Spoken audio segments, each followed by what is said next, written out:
AJ, I have a question for you. Yeah. Honest answer here. How many assistants do you have? Do you have any idea? Oh my God. He's got like 135 people in this event. Like the entourage, he should have his own show. Like literally every day I get an email from somebody new on your team. I have no idea who they are, what their role is, and it's just a different person every day.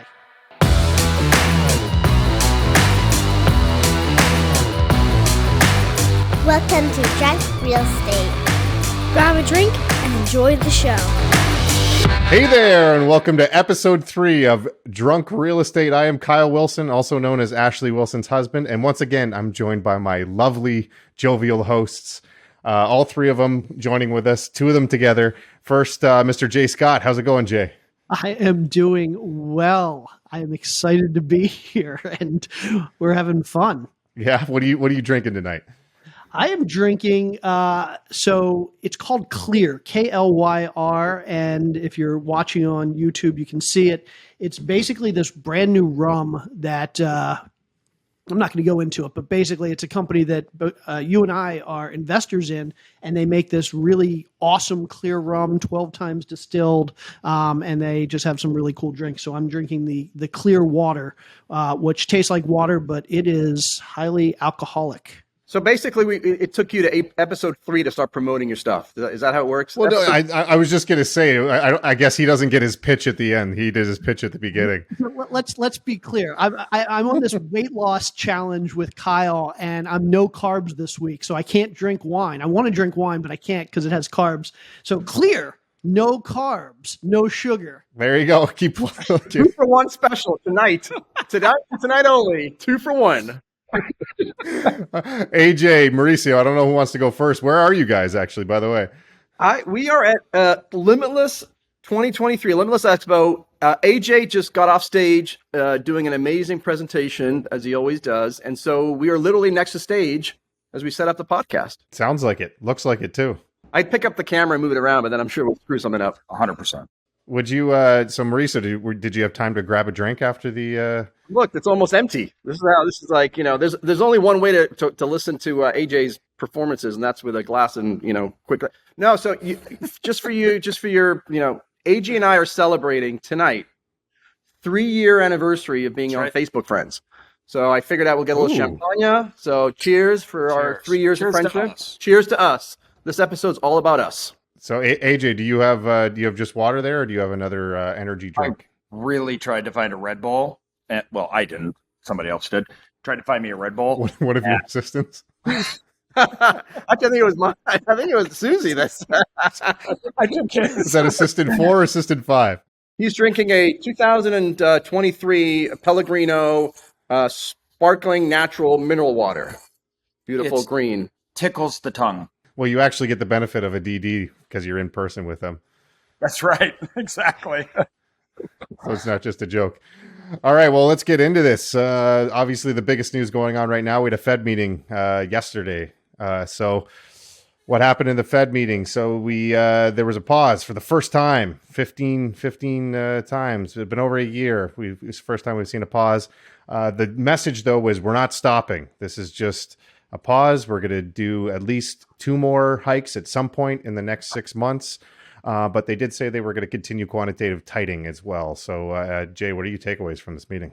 Yeah, well, so there was a big thing that happened before the meeting that maybe fed into it a little bit. On Tuesday, inflation reading for May came out, and numbers were, depending on how you look at it, numbers were pretty good. I mean, we can talk in more detail, but the main CPI number came in at a good bit lower this month or in May than it did in April, and the annual number dropped from 4.9% to a whopping 4%. So a huge drop there. So that was pretty good, and we saw some numbers, PPI numbers, which is basically how much business owners are paying for their materials. That was pretty low this week. So all in all, between that and the jobs report that we talked about last week, I think it gave the Fed some cover to pause rate hikes. As you said, Kyle, Jerome Powell did come out after the announcement, and he did a press conference, and there was a quote that he said that I'll read real quick just to give us an idea of what they're thinking moving forward. He said, nearly all committee participants expect that it'll be appropriate to raise interest rates somewhat further by the end of the year. But at this meeting, considering how far and how fast we've moved, we've judged it prudent to hold the target range steady to allow the committee to assess additional blah, blah, blah. So basically what he was saying was it's not over. Now, the Fed and Jerome Powell, they have a history of being pretty hawkish and aggressive in their talk, and then pretty dovish or non-aggressive in their actions. So are we going to see more rate hikes? Who knows? He said that they're going to look at the trailing 3 months to make that decision again next month in July. But I don't know. All in all, it was a pretty good meeting. We did get our pause for now, which I think a lot of people are happy with. The market seems to be happy with, at least, and I guess we'll see over the next few months if we see more hikes. Does anybody believe him? I mean, I don't believe him. I don't even think he believes himself. It's just like, I think they're just doing this because they want to pause, but they want expectations to stay in check. They don't want the market to all of a sudden go on a run saying, hey, everything's fine, we're going to have a soft landing. They want to keep everything in check. And it also gives them a little bit of cover that just in case we do have some sort of crazy number, then next month when he goes and hikes, he could be like, hey, this was the plan the whole time. So we wouldn't have like a panic if they all of a sudden decide to hike. So I don't think he actually believes that this is what's going to happen, but who knows? Maybe we'll get some meeting notes and we'll get some further clarity on that. Don't forget that in my opinion anyway, the main driver, the main way the Fed actually gets its policy out there is through, you mentioned it, Kyle, expectation policy. So they do a lot of expectation policy. They say things to try and manipulate the market or have the market participants do what they want to do. But that's one of the reasons, there is a big difference between saying you're going to raise rates, in a month and actually raising them. I actually don't think they're going to end up being able to raise any more, for the next one. But what I found very interesting and fascinating is that, this idea that, CPI numbers come out on a Tuesday or whatever it was, and then they meet the next day and somehow that influences their policy. I mean, there's something called a lag effect on these Fed rates. I mean, when the Fed raises rates, it doesn't happen. The effects of that rate don't happen right away, other than maybe the expectation piece. But the actual economic benefit or negative, it usually has a 6 to 12 to 18 month lag. And so we're just starting to see the effects of what the Fed was doing back when they started raising rates a year ago. And it just takes a while. So whatever they do, for example, whatever they did, 2 months ago, that hasn't shown up in the economy. That's going to start showing up, at the end of the year, at the beginning of next year. And so this idea that, let's see what the data shows in the next month is kind of ridiculous in my mind. I always give the example, I think the best example I've heard, and I've just basically copied it, is when you're taking that shower, right? You're taking a shower, it's really hot, you turn the knob and you're trying to get the cold water. The cold water doesn't come out right away. Like, it's boiling hot water in the shower. You move the knob. There's a delay between the time it gets hot and usually you overdo it and it gets too cold. And so you start moving that lever. And that's what kind of happens with the Fed funds rate. It's like they move the lever. It takes a while for it to take effect. They usually overshoot or undershoot. There's just a lag effect. And so, what they're doing now is not going to impact the economy for another, 6, 12, 18 months.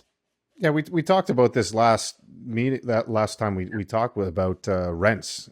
In general, rents we know those are 6 month lagging, and just in the data. So we have lagging effects of the rate hikes and lagging data from what they're using. And not only that, like, you talk about Powell's own rhetoric at the beginning when he started doing the rate hikes, when it was convenient for him that inflation was still going up. He was saying, everyone's got to be patient. This is going to take 12 months for the rate hikes that we're doing right now in order to work its way through the system. But then all of a sudden, when we were in the middle of it and he wanted to make decisions based off of yesterday's data, that wasn't the rhetoric anymore. So I think it's convenient that all of a sudden he's pulling that out. Oh, it takes some time when he wants to. And when he doesn't, then, okay, we're going to be data driven.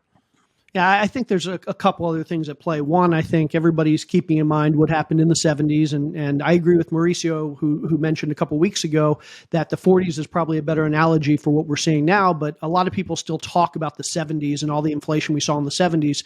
And what we saw in the 70s was every time we'd raise interest rates and inflation would go down, we'd let off the gas and inflation would pop back up. And I think there are a lot of people out there that are concerned that if the Fed lets off the gas, that rates or not rates, inflation is going to pop back up. And so this may just be a talking point to kind of send the message.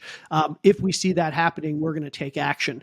But the other thing is that, and I think this is an interesting thing, is that we can see how each of the 19 members of like the senior Fed committee discussion group, how they each believe different parts of the economy are going to be impacted over the next couple years. And basically they take the survey. And so, for example, they surveyed each of these 19 members and they all kind of said that over the next 6 to 8 months, we're going to see unemployment go over 4%.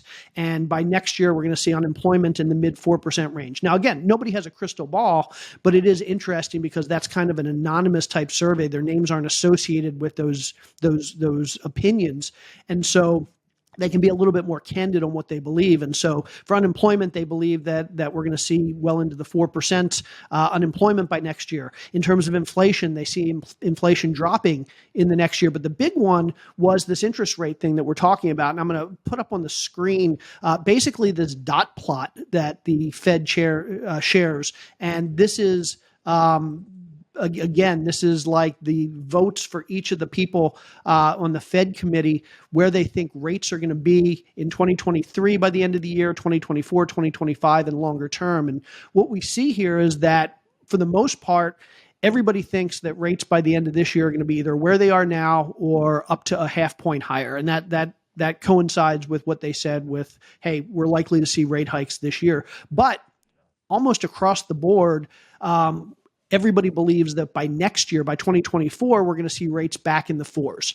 And so that's good. That means everybody thinks that by 2024, we're going to start cutting. And then by 2025, not everybody, but a large portion of that group sees rates in the 2s or 3s. And so over the next 2 years, it seems like the consensus is that we're going to see lower rates. Now, again, nobody has a crystal ball, but it is just interesting to see kind of the anonymous opinions of these senior Fed people on where things are headed. Yeah, and don't forget that if you look at the market participants, I mean, if you look at we've talked a little bit about the yield curves. I don't want to get too distracted on that, but if you look at the market participants and you look at the yield curves and you look at the future yield curves, the bond market anyway is predicting that by the end of the year, rates are going to start coming down. I mean, I've seen some data where they're basically betting that by August or September, you're going to start seeing cuts. So I don't know about this 2024, 2025 stuff. I've always taken the position that by the end of the year, rates will be lower than they were, a couple months ago. So I think they're going to be cutting here before the end of the year here in 2023. I think actually, Mauricio, that in the last week, I think that has changed a little bit. And I don't think the bond market is pricing in until early 2024 now. So that's just over the last Fed speak from the last couple of weeks of them basically saying, hey, we're going to keep going. And especially after this last meeting, them saying so right now their median dot plot has them at 5.6 at the end of this year. So if it's not hard to say that's two more. Yeah, but the Fed dot plot is their intention. Right. So clearly they want to intend, and then everybody else has like there's a market out there that kind of it's almost like a casino there. They're gambling as to what the rates are going to be. But if you look at like the not to get too in the weeds, but if you look at some of these like Eurodollar curve, future curves, you look at the Treasury curves, you'll see that people actually betting in terms of buying treasuries or selling treasuries or buying Eurodollars or selling Eurodollars, they're starting to price in cuts September, October, maybe as even soon as the next one. I don't think the next rates are going to cut. But who knows? Maybe we have another little bank crisis and the liquidity crunch. Yeah. So what I'm saying is that in the last week, that's changed. So if you look at the forward SOFR curve, the forward SOFR curve right now still has December at 5.23, but then right after that, if you get into January, it goes 5.12, and then it goes down to 4.75 by March. Well, let's do a friendly little wager here. We've got four of us. What month are we going to see the first rate cut, Kyle? Ooh, I'm actually in Mauricio's camp. I think we're gonna see a rate cut end of the year here. Give it a month. Give a month. So we have. Let me get specific on this. We have Jackson Hole in August, right? Where that's where Fed does all their normal policy stuff, and they're gonna actually come up with a full plan then. So August, you got to give a few. Let's go November. Okay, Mauricio. Do they meet? I thought they met in October, and I'm going to go October. These things typically, this is like an anecdote, but these things typically happen at the end of Q1 and Q3. So usually in the end of March or the end of September is when these things start to unravel. So my call is something's going to happen here in September, and by October you're going to see a rate cut, and it's going to be an emergency rate cut. It's not even going to be during a regular meeting because it's going to be an emergency one when something happens, just like they did in the last time around. AJ. Emergency rate. I agree that it won't be till something happens. I think that we really need to see the consumer data come in. And so I think I'm going for fourth quarter. Also known as October. Yeah. Yeah. I'll go. Okay, so I'm going to be buck the trend here, Jay. I know you want to play devil's advocate. So, No, I'm the outlier. I think we'll be 2024. I've been saying this for months now that I think it's 2024 before we see a cut. I was saying summer likely of 2024, but I'll go a little bit earlier based on what we're seeing in the data with unemployment, jobs, and inflation. I'm going to go with February of 2024. So once again, Jay just goes exactly with market expectations. Really going out on a limb there, Jay. Okay. Go ahead. Okay, so you got to think about a few things here, though. I agree with the emergency rate cut that if it happens prior to next year, it will be because of an emergency rate cut. Outside that, I think it will be spring of next year due to just where inflation sits and where things are going. When we're out working with banks, we've got multiple loans of 30 plus million we're really looking at right now. And those loans, like when you're talking construction loans, working with all these banks, banks are shutting down. Their construction departments, we were told by two banks, all syndications are off the table. They're pencil down on any construction. It's getting worse and worse. The feedback consistently, month after month after month from the banks has been deteriorating. And this, I'm mainly talking mid-size regional banks, credit unions. I'm not talking about the big ones. So the feedback we have gotten has been really interesting. I think we went out to 50, 60, our debt brokerage arm within our company. Acquisition loans are fine on certain targets. We can get decent rates. But when we're talking, we have, Mikey Taylor, his firm, which they do almost all California developments. And these are high-end developments. These are construction loans that are in really, really good markets, hard markets, high barriers of entry, but really high prices. So they're putting 60% down, or they can't get the loans. So they're putting 60% equity in, or banks won't write them. So we've really seen this risk basis on these mid-tier markets deteriorate completely in the last 3-4 months, and that's been interesting. I don't know what that means on the tail end, especially in acquisitions, but on the construction front, as far as commercial with mid-sized regional banks go, it is completely deteriorated. And they are not wanting to touch any of that kind of risk at all. And it has been a massive shift in just 3 months. So it sounds like what AJ is trying to say is the real problem we're seeing here is a lack of liquidity. And during the meeting, Powell mentioned. So that's the thing. Like, we don't know what's going on yet. We have not seen it. And we will begin to see this, I believe, in third quarter and fourth quarter when we actually start getting the reports back from these banks on liquidity and the risk and what's going south and what's not, right? So I don't think that we have a good picture of the bank situation, particularly amongst the mid-market banks, and we won't until the third quarter, which I think may rise the need for an emergency rate cut if we have more than we initially thought. Banks are in trouble. Outside that, though, I completely agree with Jay. It'll be next year, and I think spring. So, yeah, I mean, Powell actually mentioned two things that were pretty important during his speech that if you listen to the questions, no one even really touched on. And the first was that even though they're pausing rate hikes, they're still doing quantitative tightening, QT. So they're still continuing to remove liquidity out of the market. And many people believe that liquidity was the whole issue. We had inflation in the first place, that they just pumped way too much liquidity into the market, and that the real way to fix this was the QT and not the actual rate hikes. And so now that they're removing liquidity, and AJ says there's a bunch of banks that are pencils down, even the ones that are lending, they're much tighter. Is it really liquidity that we should be talking about right now instead of rates? Yeah, I mean, I think so. I mean, liquidity is critical. Yeah, liquidity is critical, right? I mean, to me, and when we say liquidity, it's just kind of a fancy term for saying sort of the supply of money or the supply of currency units that are floating around there. But anytime you have sort of the supply of money or liquidity to go down, that starts to create all kinds of problems because it leads to, layoffs and spending cuts, and it gets harder for you to go get yourself a loan for your real estate. So liquidity cuts are a big deal, and there's a lot of evidence to show that liquidity is starting to become a problem. I came up with three.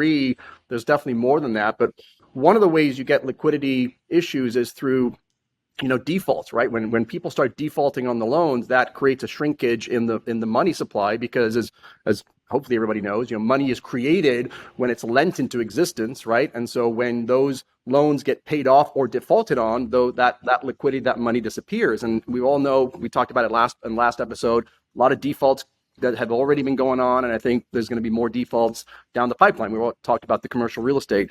But the other reason for the liquidity concerns is the banks. I mean, the banks, to AJ's point, the banks are really in a defensive mode, right? They've had all these outflows. They're in survival mode. They're trying to hoard their cash position. They're not really looking for risky. They're not really looking for risky loans right now. They're trying to survive. They're trying to solidify their cash positions. They're trying to invest conservatively. I was actually going to bring up, because I know AJ had his issues with your banks. You're having a hard time getting banks. I was reading that Bill Ackman's, he's got a huge real estate development company, and he has an apartment project, and he couldn't get, he took it out to bid to 46 different lenders, and none of them wanted to bid on his project. And this is Bill Ackman. This is a pretty well-known and respected guy. He was very outspoken. He's very, very nervous. He's out shining, saying there's major problems. Yeah, and it was all over Bloomberg. And if you look at the whatever this fancy new Fed facility, what is it called? The bank term funding program or whatever. It's at records highs of how many banks are tapping into that. It's up to like $100 billion now as of the last report. Discount window. No, not the discount window. We're talking about the discount window as well. We're talking about this new facility that came out after the bank started to crater. They came out with this new facility, the BTTP, where they were basically agreeing to buy the bonds that were on the balance sheets of the banks for par value, even if the one-to-one treasury purchases. So it's supposed to be an emergency facility, but people started tapping in it. Banks started tapping in pretty quickly, and they continue to do so. So if the banking sector is so secure, I think that was one of their quotes, that the banking system is secure, there's no issues. Why in the world are all these banks grabbing these emergency swaps and getting this liquidity? So if you just look at the graphs, and maybe we'll put them up, M2 money supply is starting to come down, which is kind of measure the amount of money in the system. Bank lending, if you look at commercial and industrial lending, that's starting to come down. So I think you're going to continue to see this progression over the next quarter or so. And to AJ's point, these are kind of anecdotal stories. I mean, nobody knows AJ's story. Bill Ackman was obviously very, very outspoken. It was on Bloomberg, but these aren't really part of the official numbers yet. And those numbers will be coming out now, and that data will hit the economy sort of in Q3, right? I mean, you breezed over M2 money supply there too. Yeah. So as you can see, it's not collapsing, but it's certainly coming down. And I think this is that's the one I had from May. So M2 is coming down. The mortgage lending isn't coming down too much, but if you look at the commercial and the industrial, you see that coming down as well. And the other interesting part, and Jay, you're kind of an expert in this area as well. I'm curious to see, with the debt ceiling, being released and Janet Yellen about to start, issuing a ton more treasuries. I think the number I saw that she was going to be issuing about $1.5 trillion worth of treasuries here over the next 6 months or so.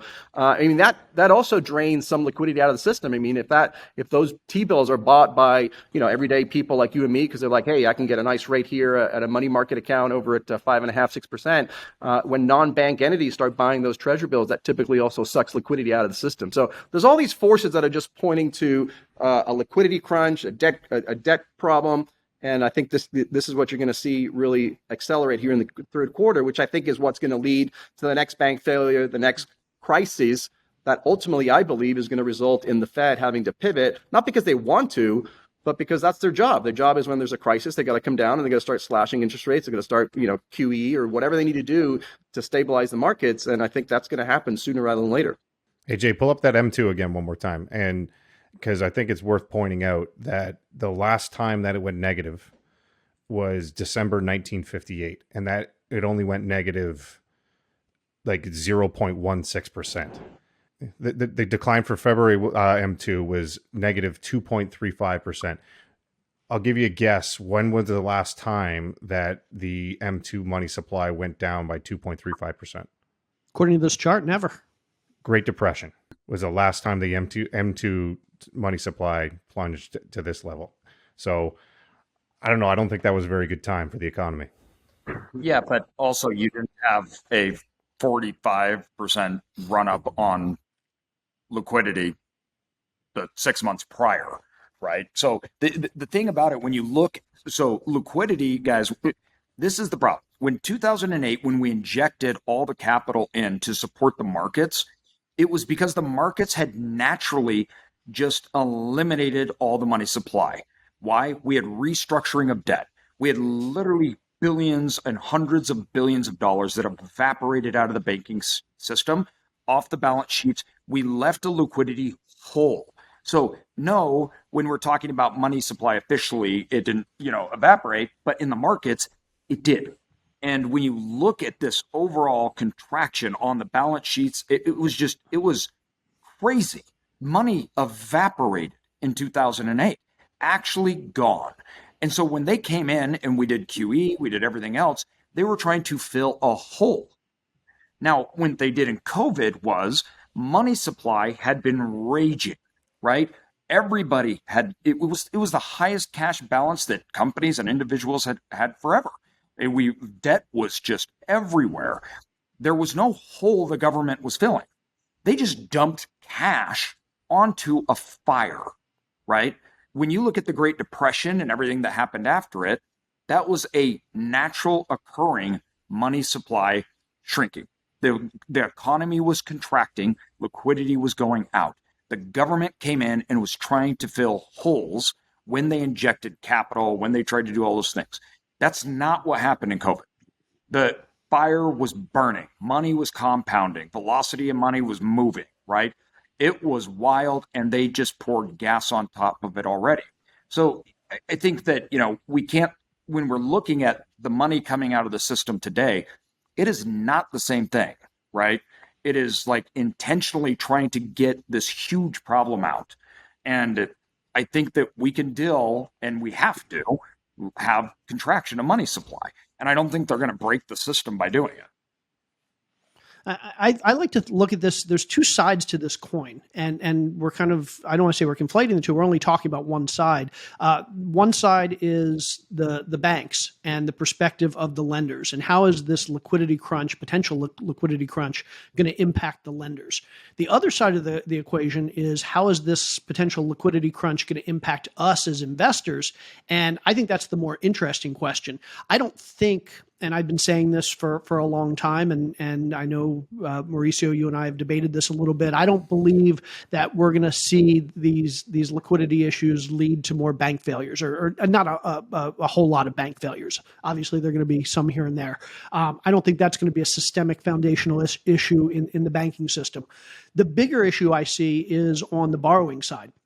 So how are real estate investors, us, the people that are listening to this, how are they going to be impacted by this? And I think there is going to be an impact short term from just the liquidity crunch. I mean, we've got $1.5 trillion worth of commercial debt coming due by the end of 2025. And a lot of that debt is not going to be refinanceable or negotiable through the same lenders and the same banks that it was originated through, because these banks are simply not going to have the cash available. They're not going to have the balance sheets to support doing what needs to be done to ensure that all of these loans are kept moving forward. What I see likely happening over the next couple years is a shift from these public debt markets, these public credit markets, to private credit markets. I think we're going to start to see a lot of private equity step in and start to take the role or replace the role of the bank in a lot of these private deals. And so you look at some of the evidence for this. Right now, we've got somewhere between 400 billion and a trillion, depending on who you talk to. Everybody has different numbers, but at least $400 billion worth of dry powder, private equity, kind of sitting on the side waiting to be deployed. Just investors that have this money sitting around waiting to use it for something. You look at Blackstone. Blackstone just finished up last week a $30 billion private equity fund, largest private equity fund that's ever been raised. And it was the fourth in this series of funds they've raised, total of over $50 billion. They haven't said what they're going to do with it. But what they've implied they're going to do with it is they're going to use it essentially to replace the public credit markets and use it as a private credit fund. So syndicators like you and me and big institutional investors that can't get credit through banks are going to start going to these private equity companies like Blackstone and whoever else, and they're going to start getting mezz debt. They're going to start getting preferred equity. They might even start getting senior debt from these private companies. And I'm not the originator of this idea. Sorry, Jay, but the private company, you mentioned some really big numbers. I know BlackRock's 50 billion here, 100 billion here. But if we go back to the graph from just the commercial and the industrial loans, I mean, it's a $2.8 trillion market. The loans that are out there that are currently out there are 2.8 trillion. So yeah, it's great that the private equity can fill in 4, 5, 6, 700 billion. But if these banks start taking default, remember, what's the saying? One man's debt is another man's asset, right? So once these debts start defaulting on the debts disappear, but also somebody's asset starts disappearing. And if it's a corporation or a company, they start with layoffs, and that means demand starts going down. It's this nasty spiral going down. But there's definitely going to be opportunities, I think, for sure. And certainly private equity, all that money that's sitting on the sideline, that's what they're waiting for, all that opportunity. But I'm not sure that private equity is going to be able to fill the huge gap that that the commercial banks, the role of the commercial banks right now. Well, again, we're talking about 1.5 trillion by the end of 2025, and we're talking about somewhere between a half trillion and a trillion of dry powder right now, and a lot of these funds raising tens of billions of dollars. I don't think it's unreasonable to think that we could go from a half trillion or a trillion to that $1.5 trillion that's needed over the next 2 years. I think there are going to be a lot of investors who are going to be itching for a place to put their capital, and I think they're going to see this potentially relatively safe investment in mezz debt or preferred equity, or again, even senior debt through these private equity companies. And I think there's going to be a lot of money flowing into those private credit markets. Do you think that's going to be a temporary thing though, just because of the cost of if you're talking about private equity, like you're not going to be able to give private equity at 4 or 5%. So if we get loan rates back in the 4 or 5% range, is private equity really going to be something that's important then? I think this could be a half decade. I think this could be 5 years. And I think once a lot of groups like ours even start to see the ease at which we can work with these private credit markets relative to the public credit markets, basically the underwriting and being creative on the deals and not necessarily having to jump through the same hoops we have to jump through with the GSEs, we may find that it's a reasonable trade-off for the higher rates to be able to originate this credit a whole lot easier. I disagree for a few reasons here. I think that, yes, we may have a little more But first of all, to say that the private markets are going to take that much of a role, right? You're basically taking a market from the banking system. And if we were in that situation, the Fed is, I mean, you're destroying a lot of these banks, essentially. So the Fed would act, right? If we got to a point where we're like, yeah, the commercial loan market is vastly done not within the banking system, that would be a massive problem. Even right now, though, I'm getting 5.5 on existing loans at 35% down, which, yeah, a year ago it was at 4 or maybe 3.5 at 30% down, right? But I'm at 5.5. At today's rates, it effectively doesn't change our a lot, right? I mean, 5.5. We're talking about when this was pretty much all the time, except for the last 10 years. So we would be assuming that this market would actually have to get worse than it was at all times prior to the Great Recession for history in order for that to really take place. Now, outside the risky debt, which would mean that we would have persistent problems with liquidity in banks. And say, I think that speaks to such a much bigger problem to be persistent that long and to have the capital shift out of the public markets like that. I mean, Jay, you raise a ton of, you obviously raise a lot of, all of you guys raise a ton of capital. Would you want to put some of that capital towards debt at 5 or 6% when inflation's running at whatever it's going to be running over the next 5 or 10 years? Is that a bet that you want to take, or would you rather go buy up these distressed assets and be on the equity side? So we're already raising money for preferred equity, which is admittedly higher than 5 or 6%, but far from the levels of the equity returns that our investors have expected over the last several years. And the reason our investors like it is because it's safe. And for them, it's basically this trade-off of safety for lower returns. And right now, and again, a lot of this is going to depend on whether we see an economic crisis, how long it lasts. Certainly, if we get back on track and a year from now, we're back in the expansion part of the economic cycle and everything is going well and everybody's happy and banks are lending money, certainly nobody's going to come to us for funds. But if we see a significant credit crunch that lasts a couple years, I think these groups are going to have to go somewhere. I mean, it's that, or they're going to have to say, okay, we're not investing right now. And nobody's going to say they're not going to invest right now. They're going to figure out a way to do it at higher rates. Even if that means values are going to come down, they're going to be able to support those higher rates. And so I don't know. I see the private markets tend to have a good track record of being able to step in and fulfill gaps where there's a need and to figure out how to monetize those gaps. I mean, I guess, what do we think the root of the problem is for the banks? What are the banks what's their problem?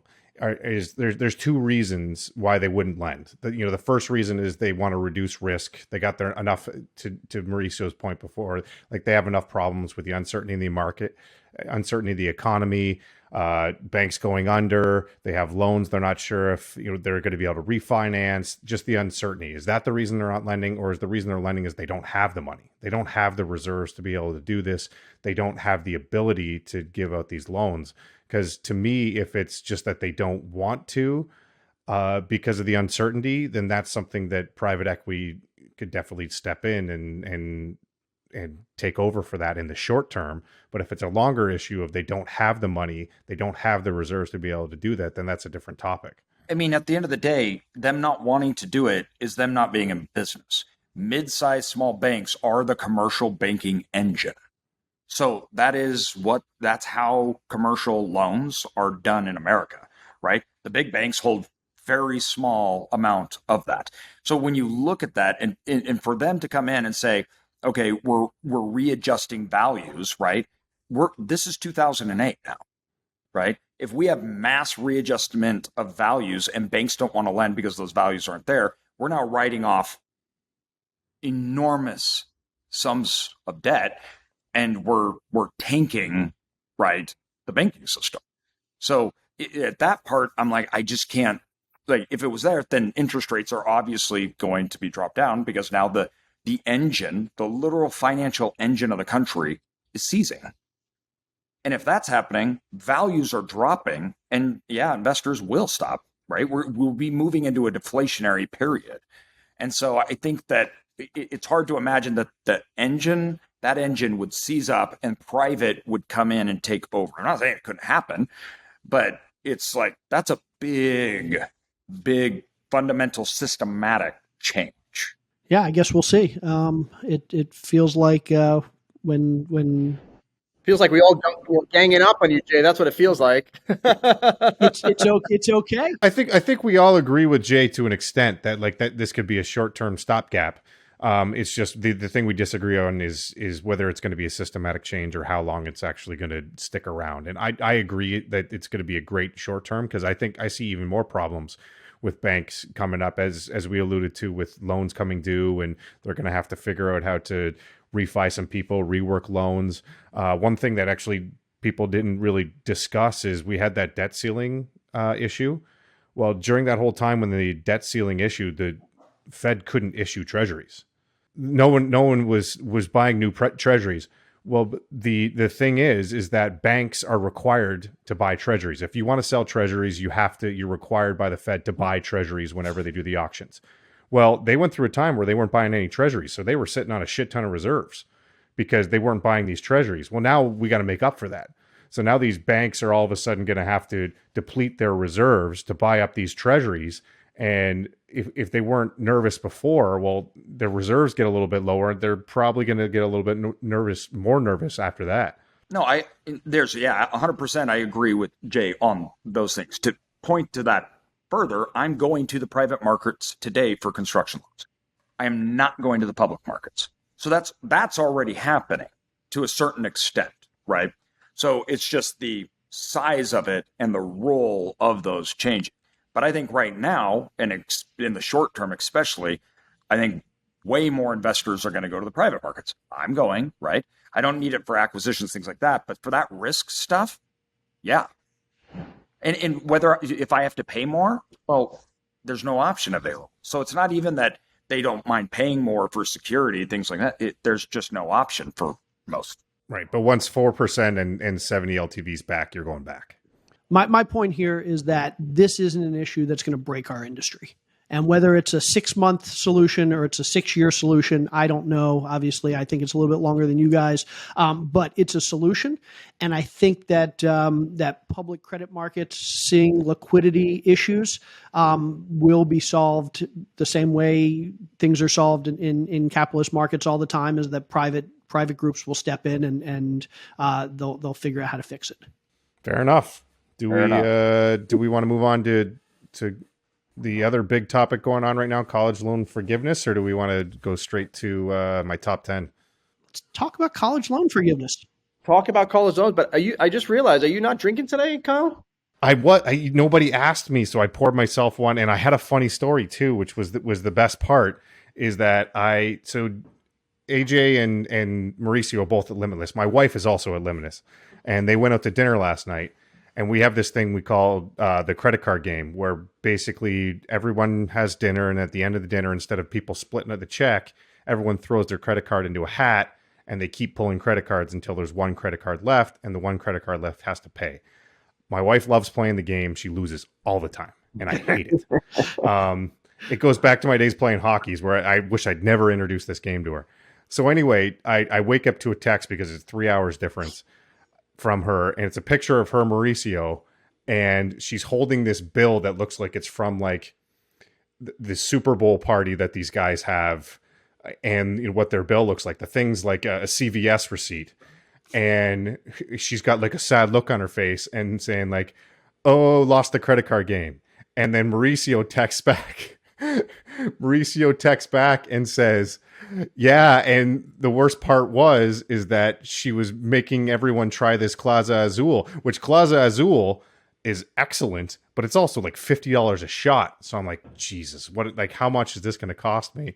But luckily I have access to her credit card bill. So it was like a half hour of panic before I pulled up our credit card statement, and I was expecting, because some of these times these dinners are $1,500, $2,000, and the bill was only $222. So they punked me. They had me going for a while, but I thought in spirit of that, I got a bottle of Claza Azul just to spite you guys. And so you're supposed to ring the bell. I don't know if you hear that. Wow. You ring the bell and then pour yourself a drink. So I'll pour my second drink for myself I'm here. surprised you're doing that. Ashley was talking a lot about how excited she was to ring that bell when she got back and crack that bottle open. I'm surprised you're just doing it. You know what? She shouldn't have pulled the fast one and given me a heart attack for 30 minutes there. So that's on her.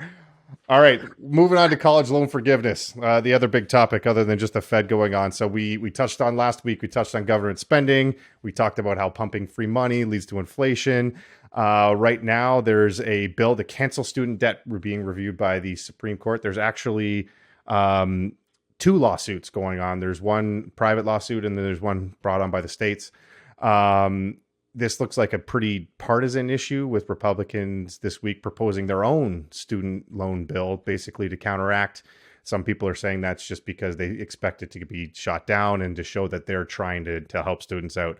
So AJ, do we think that this is going to get passed through the Supreme Court, or do we think it should pass? Do we think do we want it to pass, or do we think it's just kind of a nothing burger and we shouldn't worry about it? So I think something will pass. The student loan forgiveness that has already happened, though, has been, I think, way more controversial because it's just been kind of ad hoc. It's like, oh, we're just going to forgive student loans right when we need to get votes, right? And the rules behind it, like student loan forgiveness, you can be making up to $250,000 a year as a couple and get student loan forgiveness. That's bonkers. Like, it just seemed like it was. Unless you live in Mauricio's neighborhood. That's like lower middle class where I live. That sounds like a personal problem.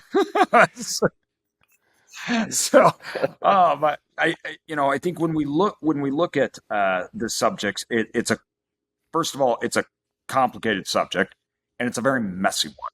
One of the main reasons is we're at $1.7 trillion in student loan debt. Okay. You have the two sides of it where you have the debt holders, right? You have the people that never took out the debt because they either didn't want to, they couldn't afford it, everything else. So you have the people that didn't participate in it. And then you have the people that did and paid it off, right? So we have 3 parties when we're talking about student debt loan forgiveness, which we have to state, first of all, there's no such thing as student debt loan forgiveness. The debt doesn't go away.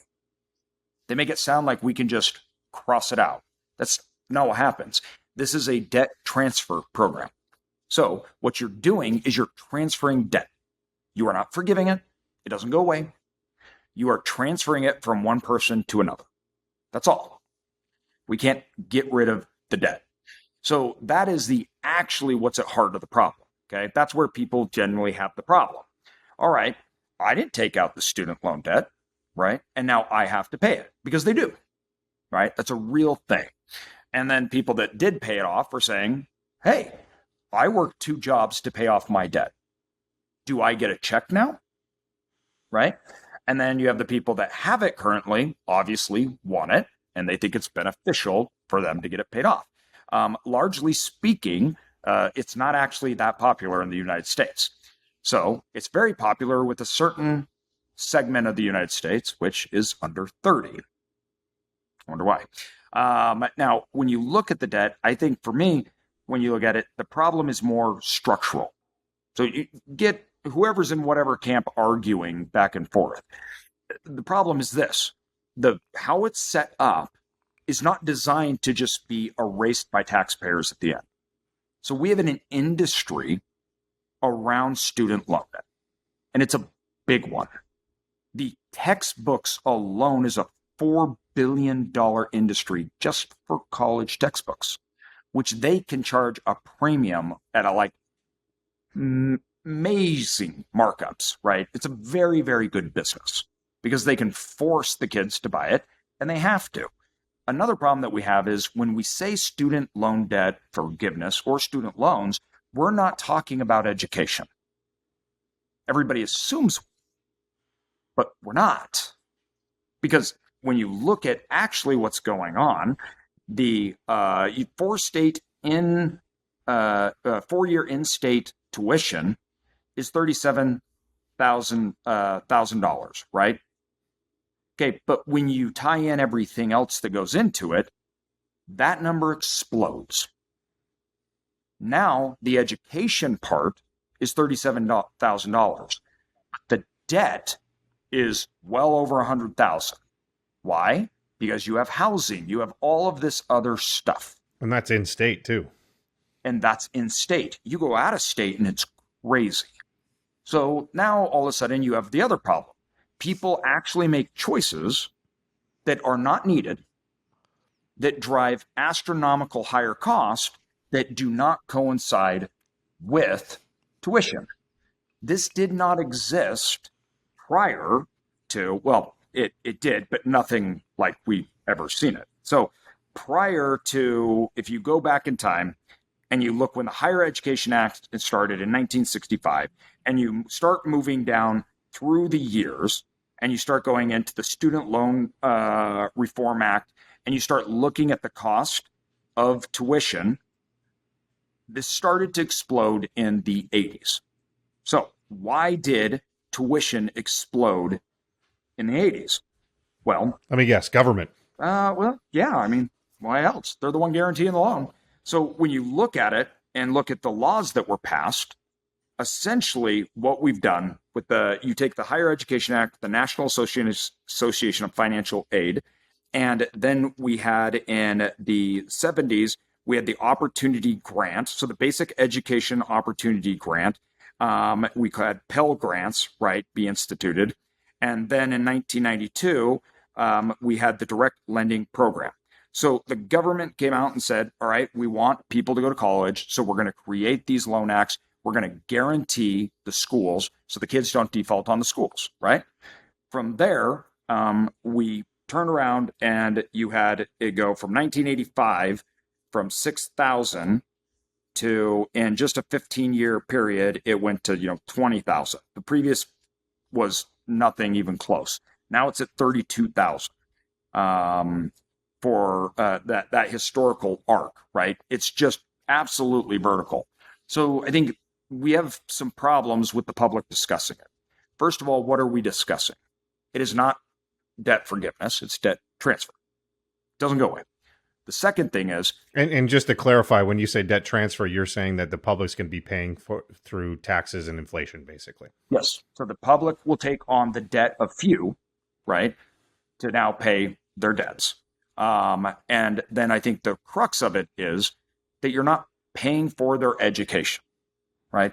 The vast majority of it is not just the tuition. And we see this happen. And one of the things that we've seen happen is during recessions, people take out huge student loan debts. And what they found is a large degree of it is because they've lost their job. So it's becoming now like an income gap where they can get this money, they can go back to school, and they can get paid for like living and all this other kind of stuff, right? So it's becoming a financial aid as well. And so there's this runaway point or cost of education. On top of that, education is nothing like it was prior to the 1980s. Even if you look at the marks, meaning how grades were issued and what grades got and what people got as far as actual performance and grades, getting A's prior to hold on here, got to find that note. So prior to the 70s, getting A's was a special thing that was awarded to top tier students, right? The average was C's at best, right? The elite fews got these high markings and high standards. Well, what has happened is they shift the marks and they shifted the actual grading for the elite few, and now the average is completely B's and A's, right? So how they started to administer and grade, they catered more to the masses. They also found that when you get people bad grades, they don't want to stay in. So instead of working for hard, they shifted the mark. And the shift was huge. So the 1950s and 60s, and beyond. In the 1970s, prior to that, almost all tuition was paid from money, very few borrowing from traditional means, parents, right, relatives, and others joining in to, as a community, pay for kids' tuitions. So you can argue all day about, at the end of the day, about right, wrong, what should we do, right? But I think the major issue is we're not talking about the same thing. So you have a bunch of people arguing, but we're not actually talking about the real important thing. The root cause of this. First of all, do I want to be paying for a bunch of students to go party in Arizona, which prior to 1980, students would on average maybe party on a Friday or a Saturday, at most 2 days a week. Today, it's almost 5. You're getting pretty unpopular right now if that's your argument that we shouldn't allow students to party more than 2 days a week. I'm stating the facts, right? So, you got a chart there. What changed since 1998? Because I think that's to me, 1998 is the real tipping point here. So we can go.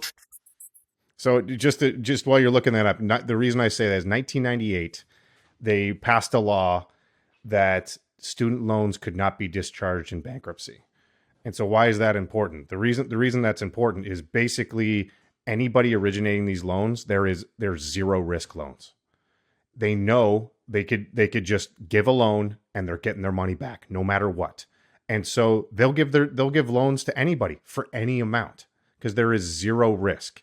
And so what's going to happen if you try and get a loan for a liberal arts general degree that has no applicable value and go and apply for a loan? They're like, sure, we'll give you a loan. We're getting paid back no matter what. And the colleges see that and they say, we could start charging as much as we want because these kids are getting as much as they want for loans. And it's just this cyclical thing. And so the problem is that, yes, is it a discussion whether or not this is the right solution? I agree. It's not necessarily the right solution, but something does need to be done because you have 18-year-old kids. Like I remember myself at 18, like I didn't care. And if you were giving me $50,000 to go to school, and to AJ's point, I could go to school, take some classes and party, then I'm going to take it. I'm 18. So something needs to change. And to me, the crux of the problem is they're just making these loans too easy. If they made them so they couldn't be discharged in bankruptcy, they made actual, like you had to do some actual underwriting on these. You had to get insurance based off of these. You had to pay all these extra fees. To me, you should even grade different degrees. There should be some changes that way because to me, that's the crux of the problem. Yeah, it's like to your exact point, it is a structural problem, right? And this is the problem I have with the student loan debt. I actually don't care about the education, whether it's free, not anything like that.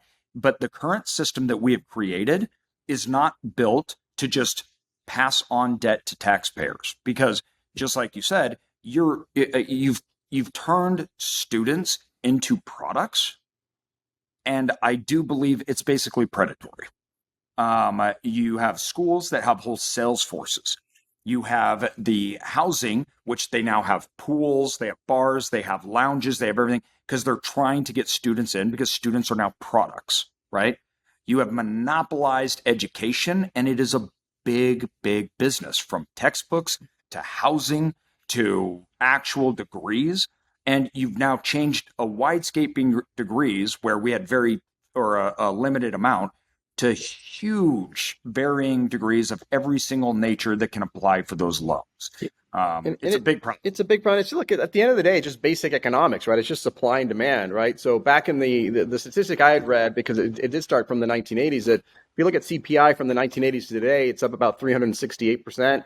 You look at college tuition, it's up like 1,200%. It's just an obscene, discrepancy. And it all comes down to supply and demand. When you give student loans with, like, to your point, that are guaranteed by the government, that there's no risk for the borrower because there's no default because the government stands behind it, then that just increases the demand for college tuition because people can, you just increase the amount of demand because you can afford it through the debt. And that's what skyrockets not only tuition, but to AJ's point, books and everything. So it's just a racket at the end of the day. Yeah, And what's really concerning, I didn't know this until literally as I was researching this. Did you know that colleges are tax exempt entities? Yes. That they actually don't pay taxes. Not only do they not pay taxes on tuition, they don't pay any taxes on endowments. Yep. They don't pay any taxes on when they sell tickets to the sporting events, anything that's related to that thing. They are basically a tax-free entity.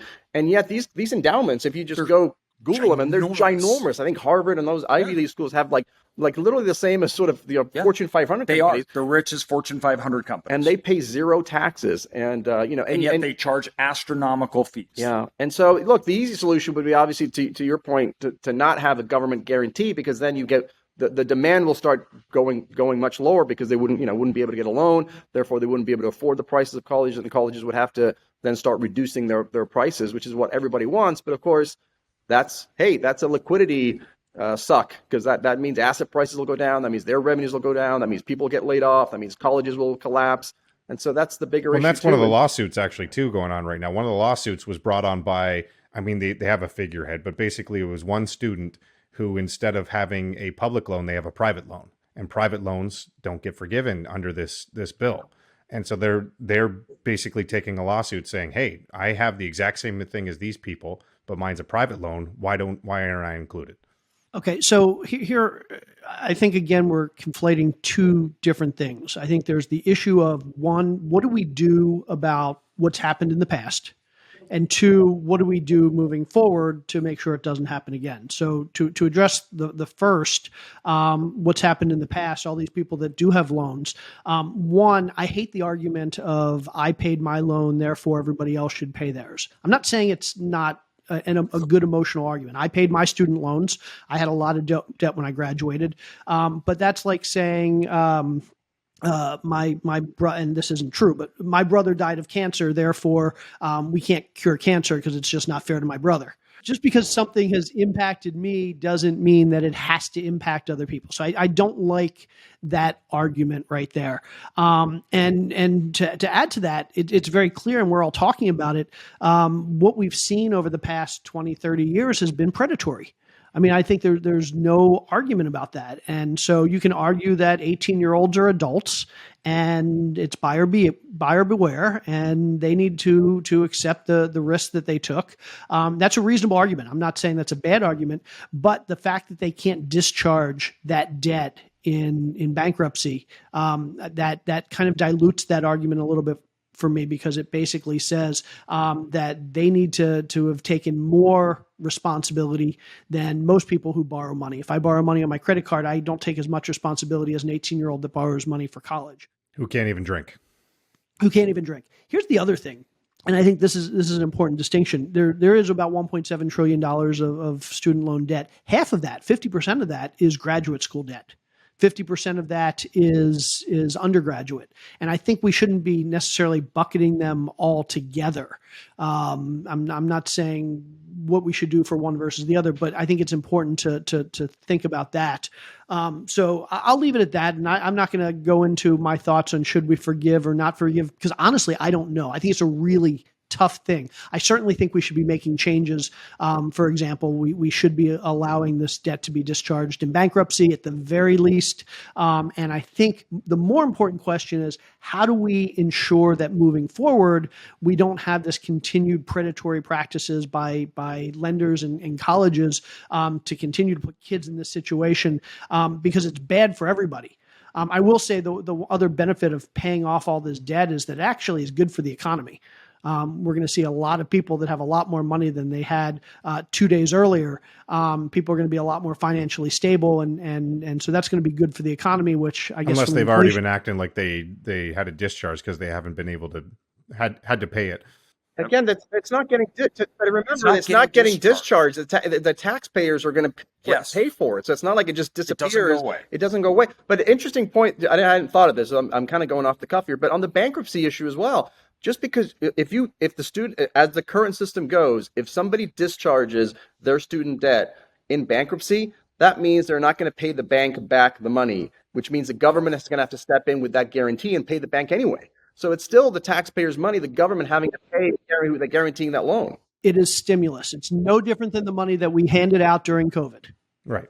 But the key difference here is the banks will stop giving it. This is the problem. Right. Right If there's now, no guarantee. If there's no guarantee, 100%. so if you say they're gonna default, banks won't give it unless they do underwriting, like Kyle said. And I think that before we can, I agree, there has to be systemic changes moving forward. Right now, what we're doing is saying, no changes whatsoever. Let's just give this debt here to the public. Well, And so here's a question: Do we think this is going to pass? I guess is the thing. Let's go around the horn. Do we think this is getting shut down by the Supreme Court, or do we think this is going to go through? Jay, what do you think? Shut down. It's not going to. Loans will not be forgiven. AJ, shut down.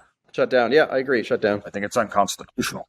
I agree. I think it's going to get shut down, and I think the proof is in that Biden didn't even want to do it. Like if you go back to Biden, the only reason Biden did it is because the primaries, Elizabeth Warren and Bernie Sanders were saying it needed to be done, and he kind of had to, in order to get the nomination, he had to say it. But then even then, he said he's going to put it through Congress, and he wanted to put it through Congress. He didn't think he had the power to do this. If you're going to make those rule changes, then it's got to be Congress to make those laws. Right, exactly. And then he tried, and Congress didn't work. We had midterms elections coming up. He was getting crushed. He threw it out there, and all of a sudden he got a little bit of boost. Maybe it was a factor in the midterms. And at this point, like I think everyone agrees we shouldn't be pumping more money in, Biden included. And this is kind of a golden bridge for him saying, hey, I tried. It's those darn Republican judges shut this down for me. So I don't even think he wants it to go through. And I do like that it has the conversation going now, though. As I said, Republicans just this week put out a proposed bill on the Senate floor to make some changes. I don't necessarily know how that's going to look at the end, whether it's going to pass or not. But it'll be interesting going forward. But we're getting a little bit long here, so I'm going to move on to the top 10, and I'm going to give you guys a choice of the top 10. So I have both the top 10 most valuable degrees, so the degrees that you come out making the most money, or I also have the top 10 least valuable college majors. Which one do you want me to hit you with? Most valuable? You don't want to learn about cosmetology and miscellaneous fine arts? Really? Cosmetology's at the bottom? Cosmetology is number 10 worst. Number one worst, just because I know you're all wearing, is drama and theater arts. Okay, so top 10 most valuable. Any guesses, first of all? Throw me one that's going to be in the top 10. I'll do top 5 to keep it short. These are majors? Is that what we said? Or degrees? Or degrees. So the college majors, 2023, highest paying college majors. I mean, I have an electrical engineering degree, so I'm going to go electrical engineering. You didn't quite make the top 5. I think you were like in the 10 to 15 range. I'm going to go with culinary arts. You never know. Foodies is a big thing. All right. Well, I'll run down the list here. Number 1, civil engineering, $123,000 is the salary. And number 2, actuarial sciences. That's basically just math. People who are really good at math. Number 3, pharmacology. Number 4, biotech. Number 5, Jay, what's my major? Physics. Physics was number 5. Apparently those physicists are just crushing it. Number 6, computer science. Number 7, aerospace engineering. Number 8, psychology. Number 9, finance. And rounding up the top 10 is petroleum engineering. Yeah, but just to push back there too. So none of the degrees that then lead to higher education, like if you're a biology degree that then gets you into medical school, that now you're making all this money. That obviously none of that got counted, right? Chemistry, biology. None of that got counted, Mauricio. Are you going to caveat every single one of my top 10s? Because you did that last time too. 100%. Yeah, 100%. What's the point of having a top 10 if I can't criticize it? Yes. The point is it's supposed to be for fun. That's the point of it.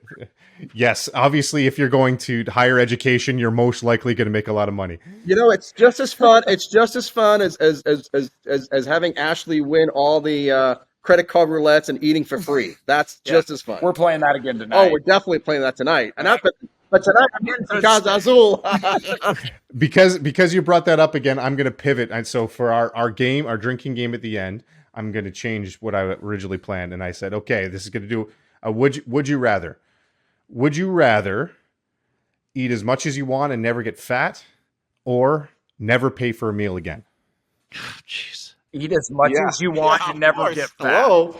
That's not even close. That's like That's way too easy. That's easy. way Come on, too that easy. ain't a question. Eat as much. Really?